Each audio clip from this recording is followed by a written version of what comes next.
In 1881, a saloon in Tombstone, Arizona, served a full Sunday dinner for 50 cents. Oysters shipped 1,500 miles on ice, bear steaks, and rattlesnakes sat on the same table. Number 18 on this list was considered an aphrodisiac by cowboys who spent months on the trail. Number 7 was so common that refusing a plate could get you laughed out of the bar. These 30 saloon foods tell the real story of what Americans ate when the frontier was still wild, the meat was questionable, and the whiskey could strip paint. Before we start, hit that subscribe button because this list is about to change everything you thought you knew about the Old West. Number 29, sourdough flapjacks. The sourdough starter was the most valuable thing a frontier cook owned, sometimes more prized than his horse. Miners in California and prospectors in Alaska carried their starters in pouches around their necks to keep the yeast alive with body heat. Saloon cooks guarded theirs like gold, some claiming their starter had been alive for 10 or 20 years, passed from cook to cook across half the continent. The batter was mixed with water, flour, and salt, with no sugar, and fried in bacon grease until crispy at the edges and soft inside. The sour tang came from weeks of fermentation. Saloons served them morning, noon, or midnight depending on who stumbled through the door. Some called them sinkers because they hit your stomach like a stone. Drizzled with molasses or canned fruit syrup when the railroad made it available, a stack was the closest thing to comfort a lonely cowboy could buy for a dime. Number 28. Pickled eggs. Every saloon had a massive glass jar of pickled eggs sitting on the bar, bobbing in cloudy vinegar brine like specimens in a mad scientist's lab. The eggs were boiled, peeled, and dropped into jars of vinegar, salt, mustard seed, and sometimes beet juice that turned them a disturbing shade of purple. They could sit on the counter for weeks in the desert heat without making anyone sick, which was the whole point. Refrigeration did not exist in most frontier towns until the 1880s. A cowboy would pluck one from the jar, eat it in 2 bites, and wash it down with rot-gut whiskey. The sharp vinegar cut through the alcohol. The egg settled the stomach.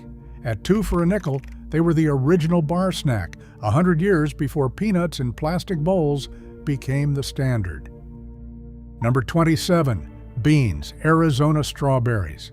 Cowboys had a dark sense of humor about food, and nothing proved it better than the name they gave dried pinto beans. The joke stuck because in certain parts of the Southwest, beans were the only vegetable a man saw for months. Saloon kitchens cooked them all day in cast iron pots with salt pork, onion, and enough black pepper to make your eyes water. A single pot could feed 20 men for pennies. By the 1870s, beans appeared on virtually every saloon menu from Dodge City to Deadwood. They were cheap, they stored forever in burlap sacks, and they kept a man moving when the nearest town was 3 days' ride away.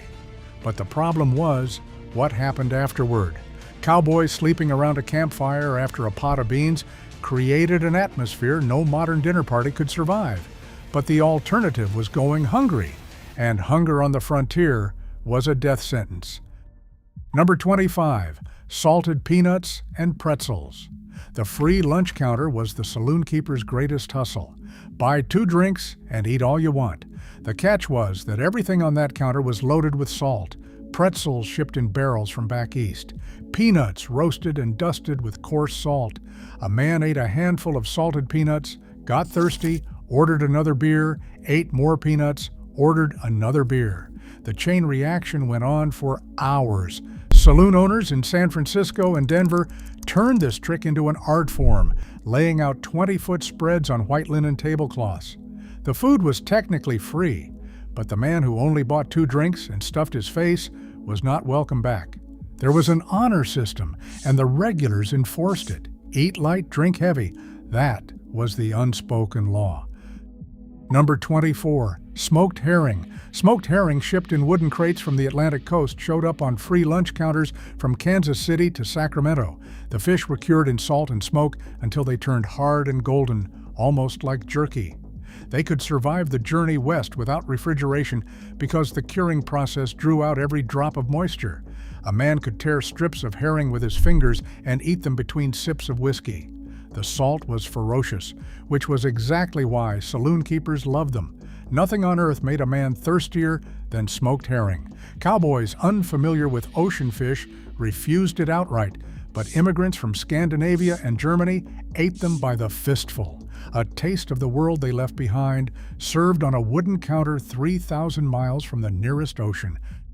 Number 23. Vinegar pie. When lemons cost more than a day's wages and fresh fruit was a fever dream, frontier cooks improvised. Apple cider vinegar, sugar, eggs, butter, and nutmeg baked in a flaky crust. The vinegar mimicked the tartness of lemon, creating a custard that tasted surprisingly close to the real thing. Saloons in small towns served slices for a nickel alongside black coffee. Trail cooks made it in Dutch ovens over campfire coals. The recipe required almost nothing that was not already in a frontier pantry, which was exactly why it survived for decades. Modern food critics would call it poverty cooking. Cowboys called it supper. Number 22. Spotted pup. Rice pudding with raisins sounds innocent until you learn that frontier cooks made it with beef tallow. Canned milk and whatever dried fruit had not been eaten by mice. Cowboys called it spotted pup because the raisins dotting the white rice looked like spots on a dog. Saloons offered it as dessert, served warm in tin cups. The rice was often overcooked to mush, which was considered a feature because cowboys with broken teeth and no dentist for 500 miles needed food they could swallow without chewing. Number 21. Jerky. Not the teriyaki flavored strips in plastic bags from gas stations. Frontier jerky was raw survival food. Buffalo, deer, or beef were sliced thin, rubbed with salt, and dried in the sun for days until the meat turned into something closer to leather than meat. Saloons hung strips behind the bar like curtains and sold them for a penny each. A man could stuff a pocketful into his saddlebag and eat for a week. Chewing a piece could take 10 minutes, and it would leave your jaw aching. But it was calories and protein when nothing else was available, and on the frontier, that was everything. Number 19. Corn dodgers. Dense cakes of cornmeal, water, and salt, fried or baked until the outside cracked and the inside stayed as heavy as a doorstop. They got their name because they were hard enough to dodge, meaning you could throw one at someone and do damage. Saloons served them alongside stews and beans as a bread substitute because wheat flour was expensive and corn was cheap. A plate of corn dodgers soaked in bean broth was a full meal for a man who had been riding all day. Number 18. Rocky Mountain oysters, the most infamous food on this entire list. Not seafood. They are bull testicles harvested during spring castration when ranchers managed their herds. The testicles were sliced, breaded in flour and spices, and fried in hot tallow. Saloons in Colorado, Wyoming, and Texas served them fresh during branding season, often with hot sauce, vinegar, or mustard on the side. Cowboys considered them a delicacy, and some swore they were an aphrodisiac. New ranch hands were often tricked into eating them without knowing what they were. It was a frontier initiation ritual that strengthened bonds and provided endless entertainment. Refusing a plate of Rocky Mountain oysters during roundup season was a good way to get laughed out of the bar. You ate them to prove you belonged. Number 17. Son of a gun awful stew. The name was a polite version. Cowboys used a much stronger word. This stew was made from every organ inside a freshly slaughtered calf. Heart, liver, kidneys, brains, tongue, sweetbreads, and marrow gut all went into the same iron pot with onions and chili peppers. The marrow gut, the tube connecting the two stomachs of a calf, was the signature ingredient. Without it, cowboys said it was not proper. The texture was rich, almost silky, and the flavor was deep and mineral. Saloons near cattle country served it during roundup when fresh offal was plentiful. Modern diners would run screaming at the ingredient list. In the 1880s, this was a celebration meal. Number 16. Rattlesnake meat. Some said it tasted like chicken. Others compared it to frog legs. Rattlesnake was eaten across the Southwest by cowboys, prospectors, and anyone curious enough to kill one and cook it. Saloons in Arizona and Texas occasionally served it fried or roasted over coals. The meat was lean and stringy, full of tiny bones that required careful eating. The flavor was mild, almost bland, which made the experience more about bravery than taste. Eating rattlesnake in a saloon was a performance. You did it so everyone at the bar could see. Number 15. Pemmican. Native Americans invented pemmican centuries before the first saloon swung open its bat-wing doors. Dried buffalo or deer meat was pounded into powder, mixed with rendered fat and dried berries, then pressed into dense cakes that could last years without spoiling. Fur trappers carried it. Explorers lived on it. Saloons near trading posts sold it to travelers heading into territory where no other food existed. A single pound contained enough calories to sustain a man for an entire day of hard riding. Modern nutrition scientists have called it one of the most efficient survival foods ever created. Number 14. Prickly pear jelly on biscuits. In the deserts of the Southwest, the prickly pear cactus provided one of the only sources of fresh fruit for hundreds of miles. Cowboys learned from Native Americans and Mexican vaqueros how to harvest the bright magenta fruit without getting impaled by spines. The trick was to burn off the tiny hair-like needles over an open flame before peeling the fruit. The pulp inside was sweet, seedy, and stained everything it touched a vivid purple. Saloons in Arizona and New Mexico served the jelly on biscuits with black coffee, a breakfast that cost almost nothing but tasted like the desert itself. Number 13. Boiled tongue. A whole beef tongue was boiled for hours until the rough outer skin could be peeled away, revealing tender, fatty, rich meat, sliced thin and served cold with mustard or pickles. Tongue was cheaper than steak because most Americans were squeamish about it, which made it perfect for saloon keepers watching their margins. A single tongue could feed a dozen men at the free lunch counter, stretched with bread and relish. Travelers from Europe ate it without hesitation. Cowboys born on the range were sometimes less enthusiastic, but hunger has a way of making everything palatable. Second pattern break. Here is something the movies never show you. Frontier saloons were filthy. The same towel that wiped the bar wiped every glass in the place. Flies gathered on the free lunch counter in clouds. Meat hung in the open air until it was cooked or went bad. And sometimes the line between those two states was dangerously thin. Travelers from the East frequently wrote in their diaries that the food was in an advanced stage of decomposition, its taste disguised with hot sauce and pepper. The chief complaint was the scarcity of vegetables. Months would pass without a green leaf touching the plate. Scurvy was a genuine threat, and men who could not find fruit developed bleeding gums, loose teeth, and open sores. The food on this list was not romantic. It was survival. Number 12. Fried salt pork. When beef was scarce and the supply wagon was late, salt pork carried the frontier. A slab of fatty pork cured in brine could last months in a barrel without refrigeration. Saloon cooks sliced it thick, fried it until the edges curled and crisped, and served it with beans, cornbread, or just bread and coffee. The flavor was aggressively salty, almost punishingly so, which is why it worked with bland staples. Cowboys called it sowbelly and ate it so often that some swore they could smell it in their sweat after weeks on the trail. Number 11. Bear steak. In the mountain territories, bear meat showed up on saloon menus alongside elk and venison. Grizzly and black bear were hunted by settlers and sold to restaurants and saloons in mining towns. The meat was dark, rich, and heavily flavored, with a taste that depended entirely on what the bear had been eating. A bear that fed on berries produced sweet, tender meat.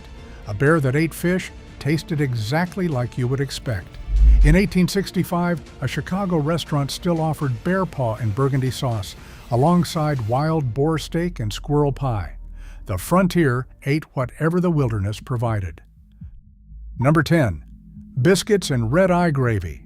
This was the frontier breakfast that built railroads and drove cattle 1,000 miles north. Flour biscuits baked in Dutch ovens were served with red-eye gravy, made by deglazing the salt pork or ham pan with black coffee. The coffee dissolved the crusty fond stuck to the iron, creating a salty, bitter, smoky liquid that soaked into the biscuit and made it something worth waking up for. The name came from the reddish eye of fat floating in the center of the gravy. A plate cost a nickel at most saloons and could keep a man going until sundown. Squirrel pie. Before chicken farms dotted the landscape, squirrels were everywhere, and they were free. Frontier cooks shot them, skinned them, and stewed the small, lean carcasses with onions and root vegetables before sealing them under a crust of lard and flour. Squirrel pie appeared on saloon menus in the Midwest well into the 1880s. A single pie could stretch 3 squirrels into a meal for 6. Modern diners would recoil at the thought. Cowboys asked for seconds. Number 8. Canned tomatoes, straight from the tin. This sounds like laziness, but it was actually medicine. On the trail where fresh produce was non-existent and scurvy loomed, canned tomatoes were a lifesaver. Cowboys opened tins with their knives and drank the acidic juice like water. The acid content fought scurvy. The liquid kept men hydrated. And the taste, sharp, bright, and almost shocking after weeks of bland trail food, hit like a flavor bomb. Some men added sugar. Most just drank straight from the tin and wiped their chins. Third pattern break. The free lunch was the greatest marketing scheme in American history.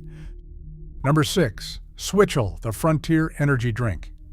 When clean water was questionable and coffee ran out, saloon keepers mixed vinegar, molasses, and water into a sharp, sweet concoction called Switchel. It replaced electrolytes before anyone knew what electrolytes were. Field workers, cowboys, and miners drank it to stay hydrated in punishing heat. Some saloons served it alongside the free lunch as a non-alcoholic option for men who needed to ride out sober. The taste was tangy and sweet, with a bite that made you wince. But after 12 hours in the saddle, under a killing sun, Switchel was salvation in a tin cup. Fried mush was leftover cornmeal porridge, cooled until solid, sliced into slabs, and fried in lard until golden and crunchy on the outside and soft on the inside. It was the poor man's food, served in saloons and boarding houses for a few cents a plate, often topped with molasses or bacon grease. When supplies ran low, fried mush fed the town.